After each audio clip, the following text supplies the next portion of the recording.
Okay. So I'm delighted to welcome today in a very unusual situation. I'm sitting side by side with the lovely Yoyo from the Netherlands. And we're doing this experiment really Zoom call. Normally we'd be in separate rooms on separate continents, but we happen to have met each other today for the first time and in person. So we're taking advantage of this situation. So welcome Yoyo, and you are a midwife of the second birth. You have some kind of some kind of amazing capacity to reconcile the irreconcilable. So welcome, and do tell us about what you do, and how you came to do what you do. Yeah, what I do. Do I look at you or do I look to I think this? this is an experiment, isn't it? I don't know. Yes. We're both looking at each other on the screen. I think if we look at the screen, Yeah, otherwise we're going to be talking like this, and Yes. we're going to be talking away from the camera. So I think if Okay, we do yeah. this, we look at each other on the screen. We'll talk into the camera. Yes. Okay. So yes, in the Netherlands, I have a small center for the art of living, in which I work with people who have a feeling that there's more to life than what they're living. Meaning that maybe they have visions of what they would like to do, but they can't see how to get to them. And I do that in workshops and courses and individual sessions. And right now I'm here with you in Portugal for a retreat. And the name of the retreat is Freedom is Within. A lot of people are struggling, with the lack of freedom that the Corona period has created.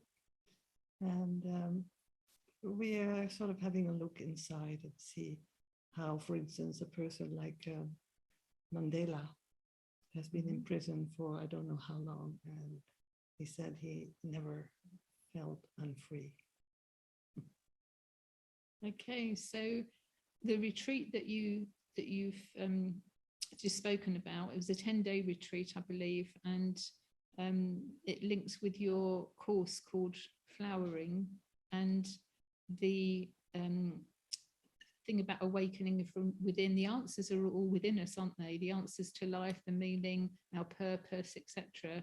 seems to come from within, but it's something that people just seem to be working their whole lives to try and find something without themselves, but actually the answers are within. So can you talk to that concept a bit? And the thing is that the reason why they don't get to the inner answers have to do with tensions, physical tensions, emotional contractions, and limiting mindset. So we work with all three. And then because of my background as a painter, fine artist, I also work with several forms of creative expression that I connect to a series of 8 chakras or stages of awakening. The art forms correspond with the themes of the chakras. Each chakra in my courses corresponds with a lifespan of 8 years. So we start with the first 8 years where we develop our survival strategies and are looking for stability and belonging. And so there we work with clay, with modeling the clays of the earth. So this is talking about the first 8 years of our life. The first 8 years of our life, yeah. And then what happens in the next chakra? So that's the root chakra. That's the root chakra. Then the second chakra is about intimacy, sexuality, and emotions. And there I use dance as an art form, tribal dance, contact improvisation, things like that. Free dance, dancing with your eyes closed so that you really listen to what your body wants to express. And can you take us up through the other chakras? Yes, the third chakra, which is about the ego, the personality, about authority issues. And I work with role play, and we just present situations in the lives of the participants that have been in the way of really flowering, coming out. And then we move on to the heart chakra, which is about love and friendship and compassion. And there I use poetry, which is the language of the heart. And then the throat chakra is about opening up your voice. So we do voice work, we do singing, and it's also about resonance. How do you create a situation where what you say is really being received by the one who's listening, you know, to get on the same wavelength. Mm-hmm. Also, listening is an important part of the throat chakra. Really listening. So then the third eye is about transcending duality. So we do photography for looking outside into the world, and we do dream work, looking inside. And from the meeting of these two, we do collages. So nice. photos and text. It's a very interesting chakra also. Is that also about looking forward and perhaps creating a vision board of what you'd like to happen? Yes, exactly. Yeah, yeah, what is my real, my real calling? Yes. And how do I proceed step by step to move into that direction? Yeah. So then we have the crown chakra, and for me, the crown chakra is about the meeting of the wizard, the wise man, and the fool. Unless you can allow yourself to be foolish, you cannot be wise. Yes, yeah. So many people take themselves seriously, they don't allow overthinking all the time. Everywhere a guru who can't laugh is for me not really a guru or a master. Yes, a miserable old git. Yes. So then we use clowning for the fool, and the court jester, the fool, who has to be very wise and very alert in his mocking the king, Yeah, so discerning, still with a sense of humor, but discerning, so more sort of diplomatic, more diplomatic. And then I've added the eighth chakra, which for me is what I call the beyond the body experience, that we all know, when you're just looking at the sunset and forget all about it, yourself and who you are, or in a mad love affair when you also get lost in the other person. Yeah. And it's about ecstasy. And there we use for our creative expression tantric exercises. So fascinating. That's the whole lot. So and so much to do. I mean, you can't possibly do all this in one workshop, can you? No, these courses, well, I do preliminary workshops, so that people can have a taste of what it's going to be. And then I do 16 workshops, one every month, divided over 2 years. Oh gosh, it's really quite involved. Yes. And I just divide the course into stages of levels of 4 weekends. And after 4 weekends, people can decide whether they continue or have a break or stop, because they have had enough for the time being. Yes, yeah, interesting. Yes. So how did you get into doing this, Yoyo? Because it's really quite unusual the way that lots of people talk about chakras and healing through the chakras, etc. But this is really remarkable how you've pieced it all together, and I'm sure it didn't happen overnight. Talk us through how you came to the to this concept. Well, I was a full-time painter from 1972 when I left art school. And I had a scholarship for art school in Poland, so I went to Poland. And so I was happily painting until I had a commission to make 3 paintings for an old people's home. Would you call that? Yes, yeah, all people say. About contact or connection. And the first one was about the connection between partners, man and woman. And I had an old couple who were very much in love after 60 years of marriage. Oh, wow. It doesn't happen very often, does it? So that was a good one. And then the second one was between the generations. So these were big, round paintings, 1.20 meter diameter. Oh, wow. And big faces, And this was a grandfather with his grandchild on his arm. Mm-hmm. And then the third one had to be contact with yourself.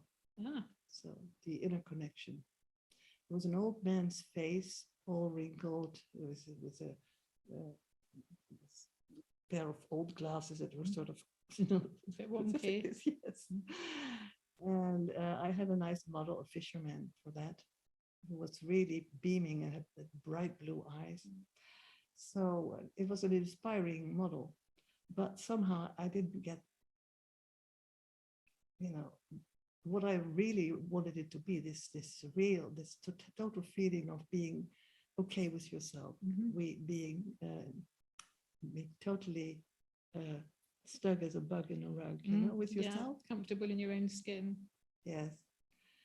And it became an obsession. Oh.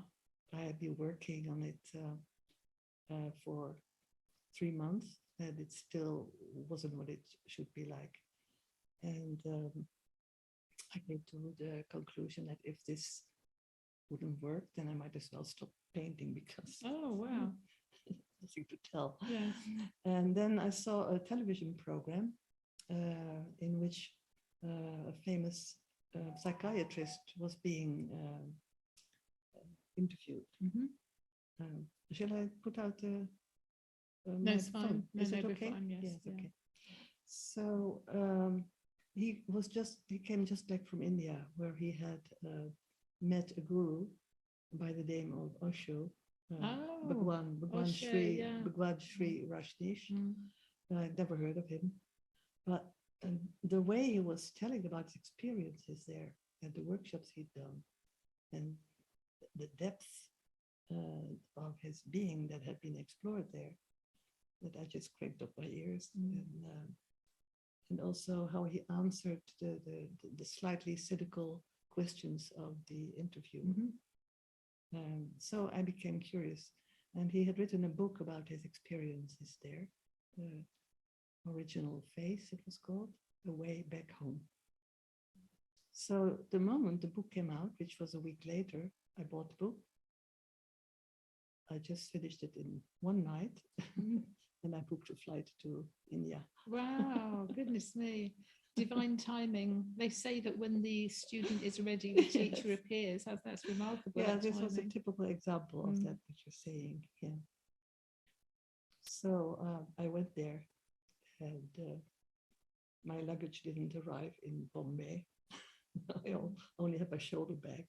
I was wearing a blue dress. That's fine. Yeah, a blue dress, and in the ashram, the community where Osho lived, all people were walking around clad in orange robes, I felt totally out of tune. The first thing I did was buy something orange to just be too conspicuous. Yeah. And I got my bags back a week later. But I've been there 7 weeks, and I've taken meditations.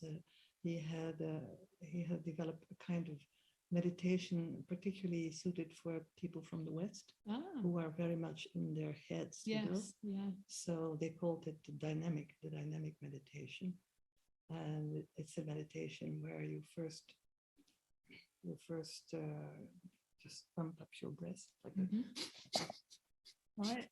For 10 minutes. Oh gosh, okay. Then for 10 minutes you get totally berserk. You jump up and down, you scream, you cry, you roll over the floor and everything.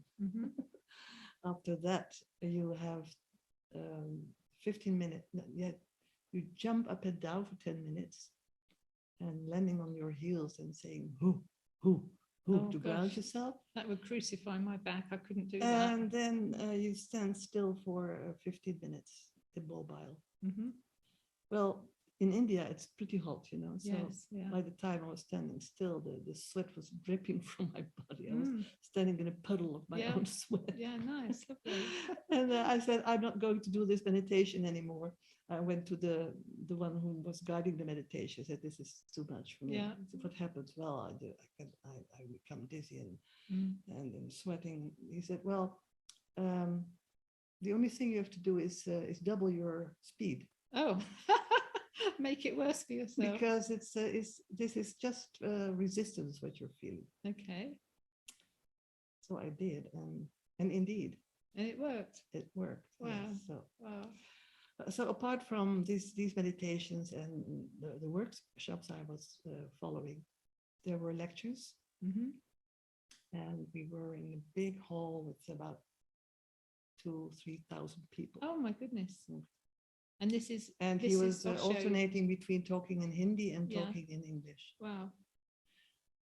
And you know what he was saying, the lectures were so funny and so deep that, you know, alternatingly we were just rolling over the floor with laughter, Yeah. and just crying our Mhm. hearts out, you know. It was really Brilliant. something. But well, at a certain moment, most of the people who were there were asking for initiation, to be initiated by him Initiated is into what? sannyas. Sannyas means he or she who walks alone, Okay. which doesn't mean that you cannot have a marriage or a family, but you are aware of the fact that in the end you are by yourself. Yeah. Said, well, I'm not going to do that, you know. I don't want to be initiated by some, you know, guru. Mhm. But somehow it kept pulling me, you know. And in one of the last workshops I followed, which was an unstructured encounter group, in which I saw incredible things happening and transformations happening.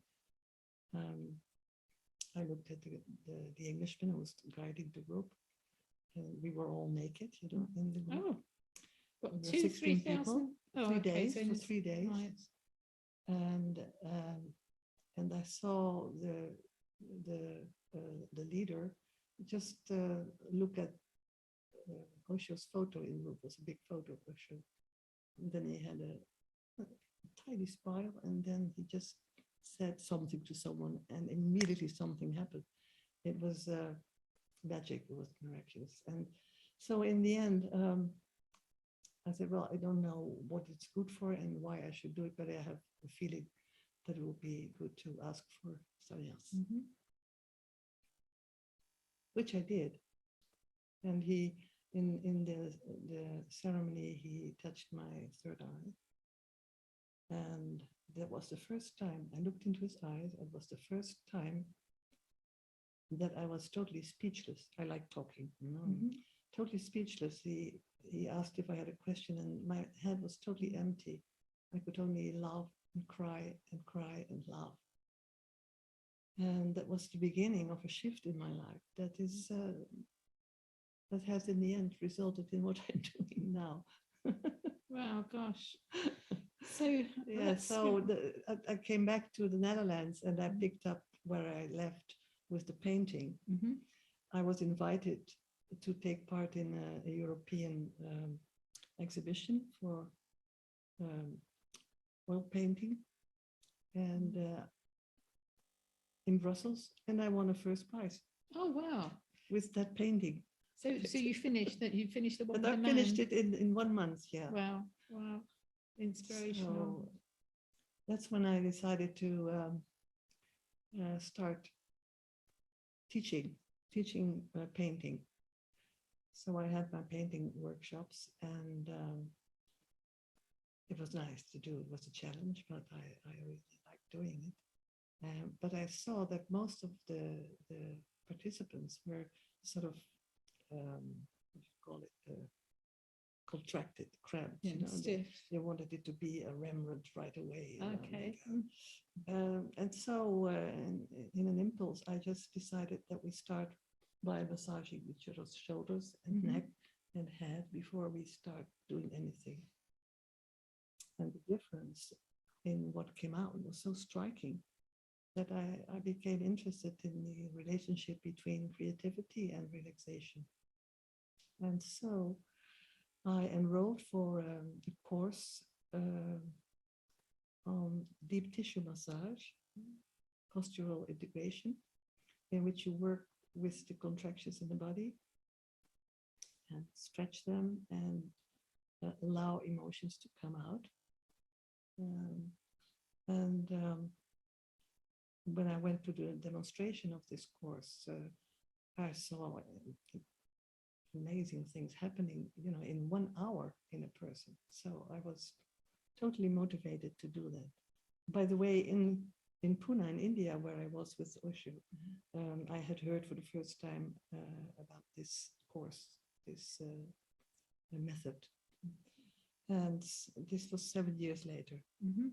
So I took the course and I started my own practice. And then I continued with a course in emotional integration, because the emotional work appeared to be a very big part of what was cleaning out, you know, the stuff that people were struggling with. And after that, I just could see the relationship between the body and the feelings and the mind. And so in the 90s, I spent 10 years learning about how to shift the mind, how to shift the programs that are the conditionings that are in our system. That was with the Avatar courses in Florida. And while I was learning, I was also teaching.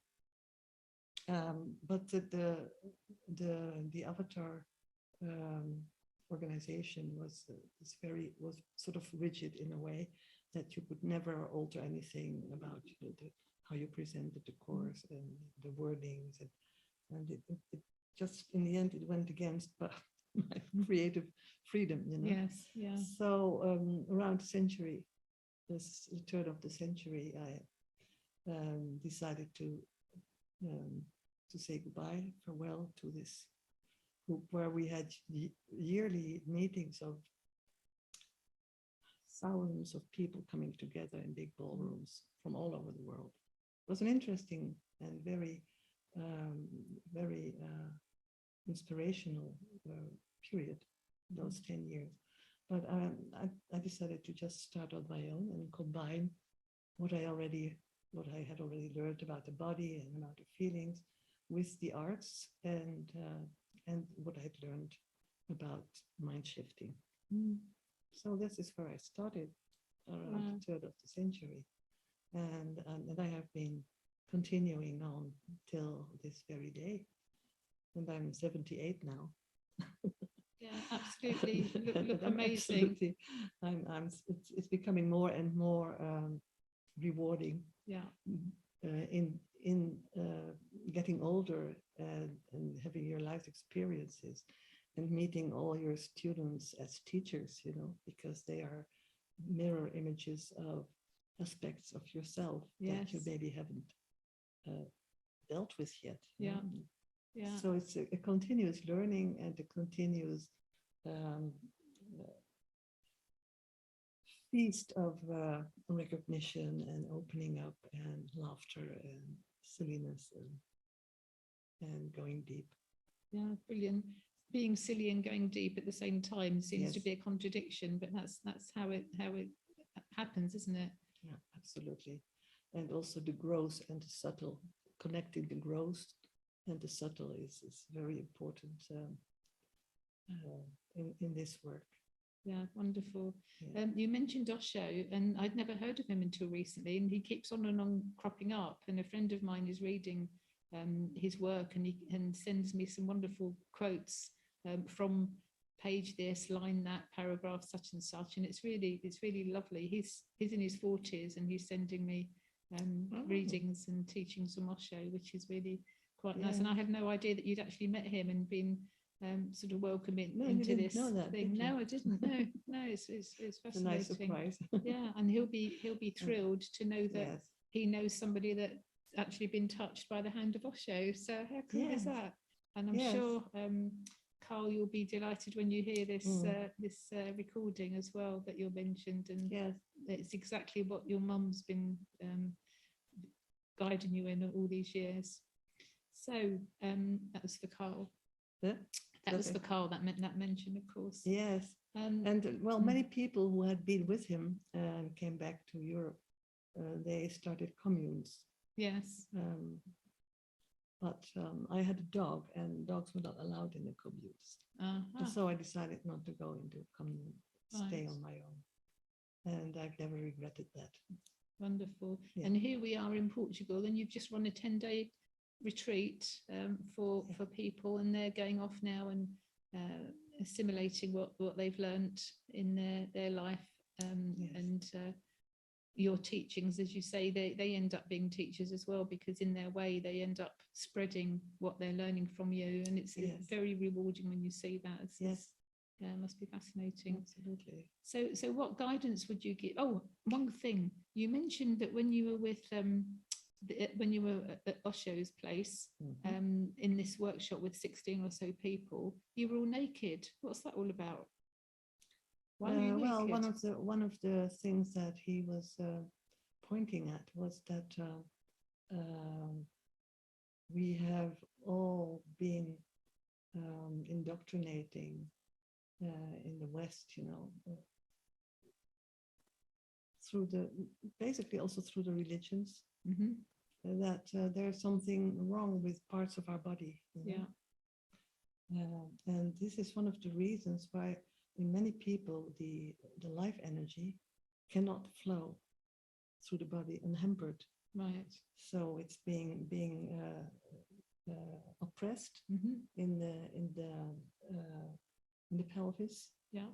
And it's being oppressed here in the throat chakra and around the breast area, because it's taboo. It's all we connect it immediately with sex. Yes. And you're being touched here or touched here, it's sex. Yeah. So there is a very strong taboo on certain aspects of the body, and so that was one of the reasons why he created workshops where people really reveal their nudity. Yeah. And even if they have a misshapen body, or are not beautiful, or the tits are hanging, you have to learn to really embrace your body in its totality for you to be able to totally unfold and blossom. Yeah, amazing. It was a hard time for me, because we had one room with loo pots standing one side from the other, with no division. Yes. Sounds like Glastonbury. That was so festival. shocking for me that the first 2 days I just held up my poo. Gosh. I didn't want to go, but then finally, when I allowed myself to let go, it has helped me so tremendously, becoming more natural and more uninhibited, and So also in my body work, I like people to just take off all their clothes. So when they ask how do you want me, I said, well, just what do you think of sauna costume? Sauna costume. Sauna. Oh, sauna. Yes. Sauna. Sauna. Yeah. Okay. Yeah, the sauna costume. And they get familiar with that immediately after 1 or 2 sessions. It's just normal. Yeah. It's just an idea between our ears. There's something shameful or dirty about certain parts of the body.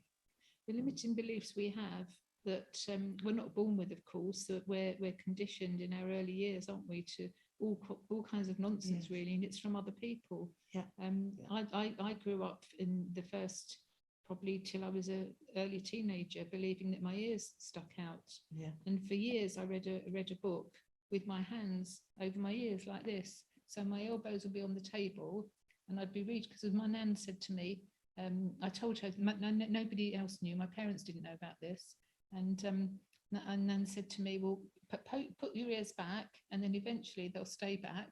So read a book. So I turned a page, and then I put my hand up, and then I turned a page. So for years, I read a book like that. This is such a And good then, example yeah, of how we have become twisted, you Yeah. know, and separated from our authentic being. yes, Yeah. yeah. So I had all my life, my hairstyles have always been covering my ears. And then 2015, I had a bit of chemotherapy for the stage 4 cancer that I reversed very quickly. And I shaved my head. In fact, my son, I got asked him with these zappers, you know, he shaved my head because I wasn't having hair falling out somebody else's behest. And as it turns out, I had so little, I went against conventional medicine, and I did my own thing. I had my own recipe, should we say, of my recovery. And my hair wouldn't have fallen out anyway, but that gave me a wonderful experience that I could then empathise with people who have lost their hair. And I had a great time with all these turban things and creations I made with scarves, and I've got some lovely photos of me like that I wouldn't have had I not gone through that experience. Yeah. But ever since then, you know, my ears are my ears. They're just ears. So what? Big deal, you know. So ever since then, I've had my hair. I've never had it so short. I like it. And it makes you look a little bit like Peter Pan. Oh, that's nice. Yes. Thank you. I'm 65, going backwards. Peter Pan. Yeah, very good. Excellent. Yeah. But as you say, growing older, we have the wisdom of the experiences that we've had and the teachings, and we're always learning, aren't we? Every day we learn something. Every single day there's something. Day. And also, you know, in the process, when you're becoming more and more acquainted with yourself, and more happy. Yeah, like to be you. Snug as a bug in the rug. Then also the gratitude about life is deepening. Very simple thing, but just looking at a flower, how it's structure, how it's coming out, you know, and how the sun sets and how the birds are singing. Yeah. Like in your garden, you know. Yes, it's magnificent, isn't it? Yeah. Absolutely magnificent. A very simple thing. Yeah. And also having learned to be present, you know, in this moment, is a tremendous blessing in my contact and my communication with people. Yeah, absolutely. So I love my own company. I love being alone, but I also really enjoy being with people. Yes, it's a nice mix, and we can do that on our own terms. So when we're ready to be social, we can, but equally we're comfortable in our own skin and happy in our own company. Yeah. So many people go through life. My mother was one, and she wasn't happy to be in her own company, and as a result she was lonely. I'm never lonely because there's three of me, myself and I, all three of us are very happy together, and we live alongside, we coexist very, very nicely, thank you. But not everybody can do that because they've not found whatever it is within themselves. They've not found that little golden nugget, but it is there. It's there.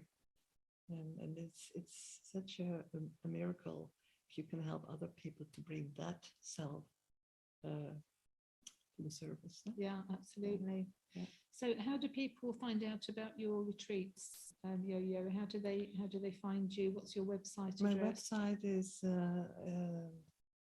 yoyo.nl. So yoyo.nl. Yes. And so there is it's mostly Dutch, but in the right top corner there's an English flag, and if you press that you get the basic information about what's going on and where and when will be the next retreat. Okay, and you've also got some of your paintings are on there, I believe, on the website. Well, I have a separate uh, website on my paintings in the making, but it's not quite finished yet. It will take another 2 months, I think, before it's on. But there are some pictures that you can already see on the website. Yeah. Yeah. And also, I'm doing online coaching, so people who would have questions or things that they're struggling with, they can write me, Brilliant. and we can have a chat. And you've written a book as well, haven't you? Tell us about your book. Oh, yes. The